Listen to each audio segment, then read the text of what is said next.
This is not a video about who is right in the gender debate. It's a video about why the debate fails so reliably, even when people are intelligent, sincere, and acting in good faith. My interest here is philosophical, specifically ontology, grammar, and legibility. Gender appears in this video not as a thesis, but as a case where deeper structures become unusually visible. Hello, my name is Bry Willis. I'm a language philosopher working adjacent to social theory. I'm not a social theorist, and I'm not a gender theorist, but I can explain why the gender debate keeps failing by looking at how language and ontology operate. As ever, like and subscribe.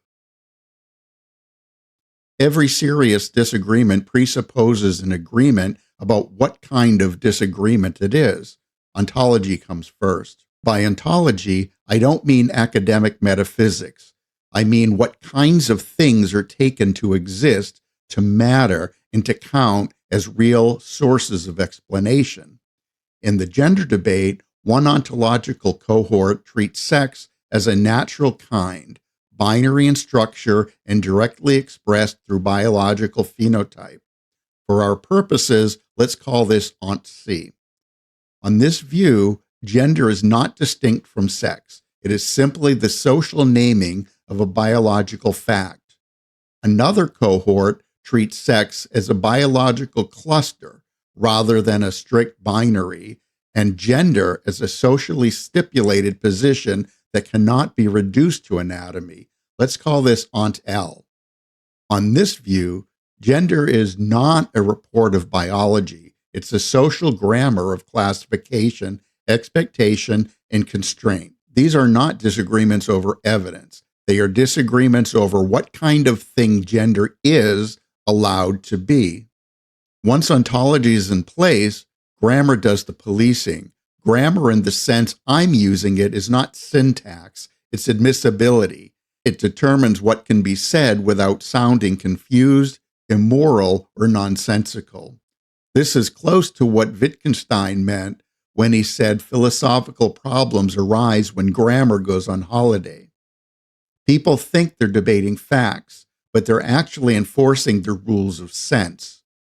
Within Ont C, statements like gender is socially constructed do not register as alternative hypotheses. They register as category errors, as misuse of words. Within Ont L, statements like gender is identical to biological sex do not sound neutral or descriptive. They sound like illegitimate reductions that erased lived positioning. In both cases, grammar rules claims out of bounds before argument begins. This is where dialogue breaks down. And not because people are cruel or irrational. You cannot argue on the other side's grammar without already conceding the point at issue. One side thinks it is defending reality against ideology. The other side thinks it's defending lived experience against erasure. Both are sincere. Both are correct within their own ontological grammar. And both of these are largely unintelligible to the other, not because of ignorance, but because of incommensurability. This is why calls for better dialogue so often feel naive. Dialogue presupposes shared admissibility. That is precisely what is missing. This also helps explain something often treated as paradoxical or hostile.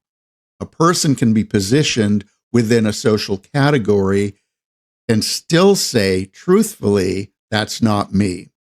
Categories like women, black, or black women function as heuristic compressions. They track aggregate patterns of constraint. They do not describe inner life. I can exist as a black woman and honestly claim that I am not the characterization of the black woman being asserted. The same follows for gendering.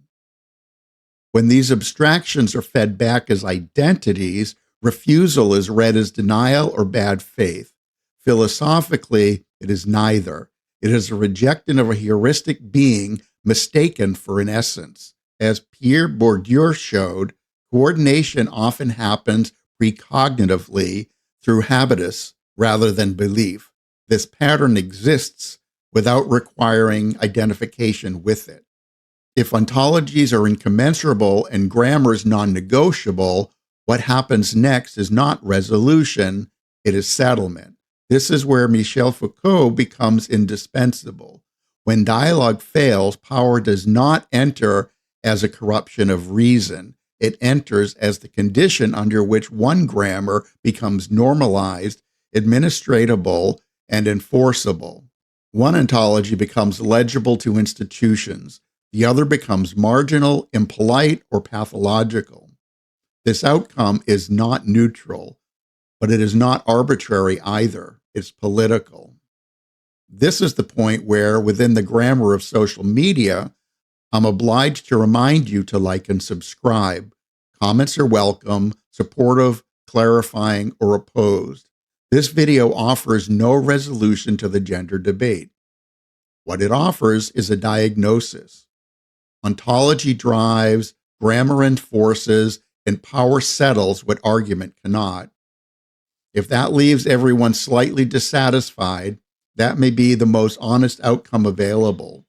My aim here was not to convince, but to render the conflict legible. Cheers.